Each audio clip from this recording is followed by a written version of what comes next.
नमस्कार दोस्तों, आज मैं इस वीडियो के माध्यम से आप सबके सामने भगवद गीता को प्रस्तुत करने जा रही हूँ। समाज में जो उथल पुथल, जो सोच को लेकर मचा हुआ है, सब साइकोलॉजिस्ट, काउंसलर्स के पास भागते हैं, काउंसलिंग कराते हैं। जिन्हें जरूरत है उन्हें अब जाना भी चाहिए, क्योंकि जब आप नींव पे नहीं ध्यान देते हैं तो आने वाले समय में बस आपकी बागडोर साइकोलॉजिस्ट और काउंसलर्स के हाथ में ही होते हैं या साइकेट्रिस्ट के हाथ। लेकिन हम भगवद गीता के माध्यम से अगर हम उसके एक श्लोक का भी सही अर्थ अपने जीवन में डेली समझ लेते हैं, अपनी दिनचर्या में शामिल करते हैं, तो यकीन मानकर चलिए, इससे बड़ा कोई साइकोलॉजिस्ट, साइकेट्रिस्ट और काउंसलर नहीं हो सकता है हम सबके जीवन में।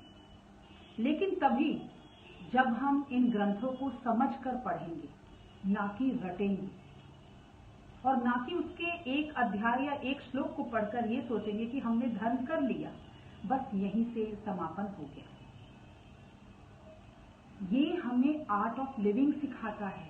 ये सिखाता है कि हमें हमारे जीवन में किन भावों को किस स्तर तक लाना है, जिससे कि ये भाव हम पर हावी ना हो जाएं, हमें ब्लैकमेल ना करने लगे।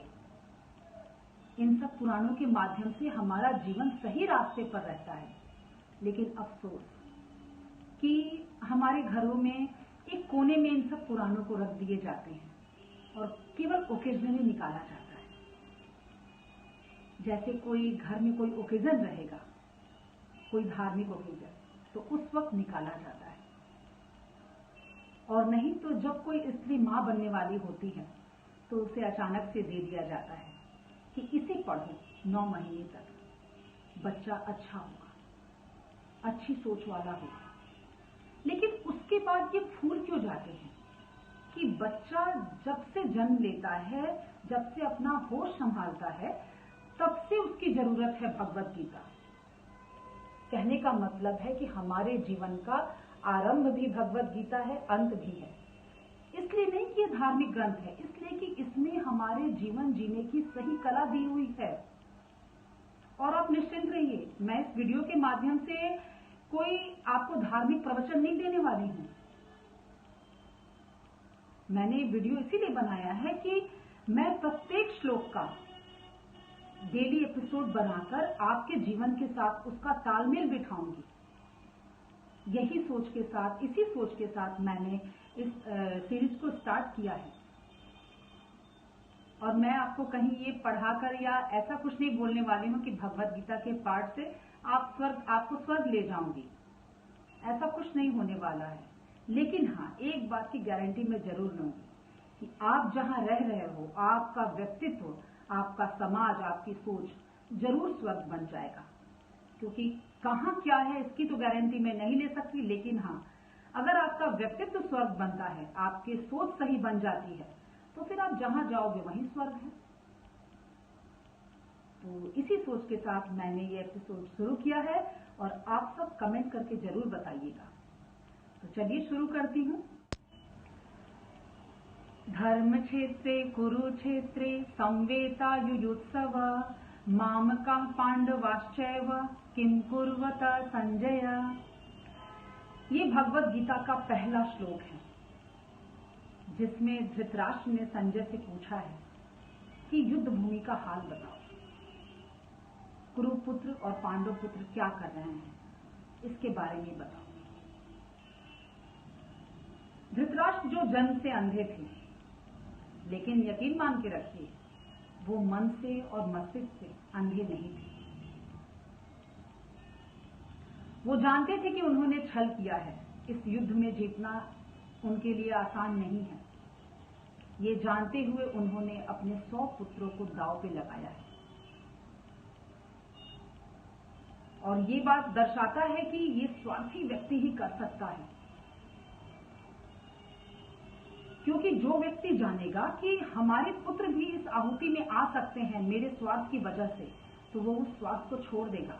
लेकिन सत्ता की लालच उनके सर पे इतना चढ़ के बोल रही थी कि उन्होंने अपने 100 पुत्रों को अपने अहंकार, स्वार्थ के लिए दांव पे लगा दिया, और अपनी उसी छोटी सोच के साथ उन्होंने दुर्योधन और अन्य पुत्रों को भी बड़ा किया था। इस पहले वाक्य में ही पता चल रहा है कि उनके मन में सत्ता को हड़पने का शुरू से ही भाव था। कुरुपुत्र और पांडव पुत्र दोनों एक ही वंश से संबंधित थे, एक ही वंश के ही थे, संबंधित क्या कह सकते हैं। लेकिन धृतराष्ट्र उन्हें पांडव पुत्र कहा करता था और खुद को कुरुवंश का कहा करता था, खुद के पुत्रों को कुरुवंशज कहा करता था। तो वो शुरू से ही पांडव पुत्रों के साथ छल करने के लिए अपने मन में वो ठान के रखा था कि इन्हें सत्ता के अधिकार से वंचित रखना है। तो इंसान की सोच उसके लिए उसकी नियति का निर्धारण करती है कि वो कैसा होगा।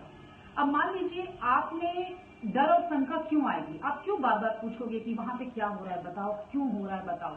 तभी जब आपके अंदर एक डर रहेगा, आपके अंदर एक खौफ के भाव रहेगा कि हमने तो गलत किया है लेकिन परिणाम हम अच्छा चाहते हैं, तो उस डर को कुछ कुछ शब्द बयां करते हैं। यहाँ धृतराष्ट्र का शब्द भी वही बता रहा है। वो डर था और वो ये भी डरे हुए थे कि कहीं वहां जाकर दोनों भाई आपस में, युधिष्ठिर और दुर्योधन, कहीं आपस में सहमति ना उनकी हो जाए, कहीं युद्ध बंद मत हो जाए। उनके मन में ये भी डर था, उनके मन में सत्ता का इतना लोभ था।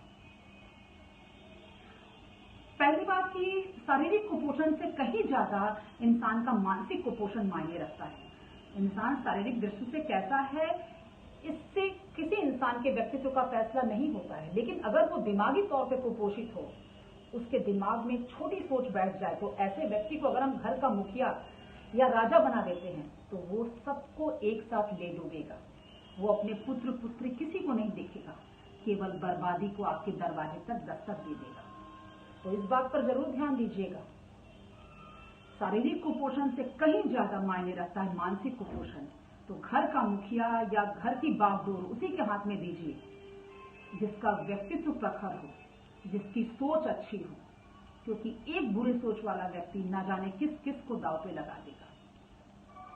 तो इस पहले श्लोक का मैंने आपके जीवन के साथ तालमेल बिठाया और आपको ये भी बताया कि कैसे व्यक्ति हमारे जीवन को नरक बना सकते हैं। हमारी सोच, हमारी संगति, ये कितना मायने रखता है। यहाँ धृतराष्ट्र भी एक संगति का शिकार हुए थे। वो चाहते तो अपनी सोच को सही रखने के लिए वो पितामह के साथ रहते, चाहे द्रोणाचार्य की सहमति लेते, लेकिन उन्होंने अपना साथ भी वही चुना जो उन्हें छोटी संगति की ओर ले जाता है, छोटी सोच की ओर ले जाता है। तो संगति, साथ, ये सब मिलकर हमारे व्यक्तित्व का निर्माण करते हैं। और यदि जिसके मन में छल हो तो वो व्यक्ति कभी किसी राष्ट्र का क्या, एक परिवार का भी निर्माण नहीं कर सकता। उसका होना ही उस परिवार को खत्म कर देगा। तो आज के लिए बस इतना ही। फिर अगले एपिसोड में नए श्लोक के साथ नया तालमेल बिठाऊंगी आप सबके जीवन के साथ। तब तक मुझे आज्ञा दीजिए। नमस्कार।